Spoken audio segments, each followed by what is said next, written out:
All right, welcome back. As you know, veins are all throughout your body, but most people would rather not see those veins.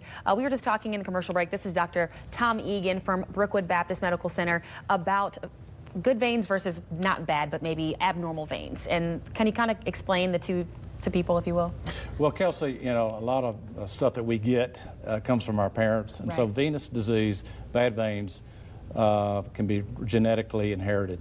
We certainly have people have normal veins, and we have veins throughout our body. But in the legs and the lower extremity, when veins become abnormal, they dilate and it causes pooling, and that ultimately leads to symptoms like pain, swelling, itching, burning, and even restless legs, which is a sign that you might have a venous problem of your lower extremity. And so we were just saying, obviously, you don't want them because they can be unsightly, but more importantly, they're telling you something could be going on internally. Is that right? Absolutely. You know, the number one cause of bad veins in your lower extremity when you have dilated varicose veins is the venous system is abnormal, something inherited, or an occupational hazard.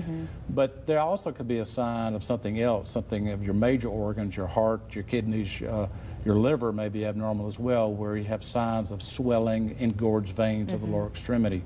So you have to differentiate, is it the vein problem per se, or is there something else, a major organ problem as well? If you start getting those symptoms, that pain, the swelling, the itching you had mentioned, obviously there could be lower ends of intensity with those symptoms, but at what point do you need to see a specialist about this issue? Right, Kelsey. So if you start to see large problems with swelling, burning, itching, restless legs, or there are prominent veins in your lower extremities in your legs, that may be a sign that there's something wrong, either something with your organs, as I mentioned, or usually something wrong with the veins.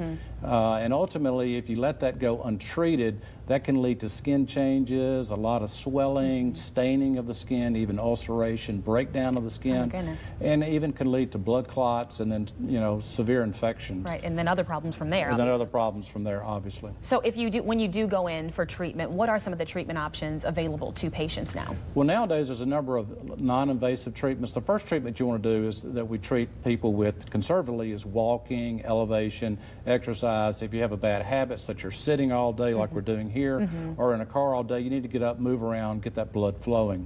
So there's conservative treatments such as walking, elevation, and then stockings, compression hose.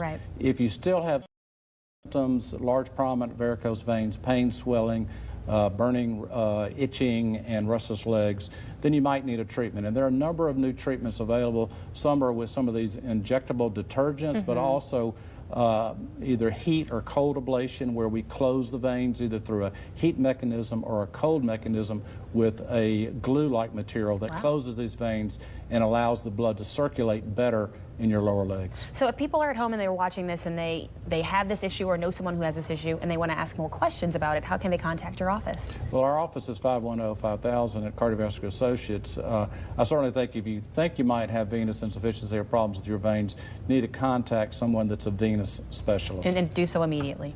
Absolutely, before it gets too bad. All right. Well, thanks so much, Dr. Egan. We appreciate your time. Thank you, Kelsey. Appreciate it. Have a great week. You It's too. Monday. I keep forgetting.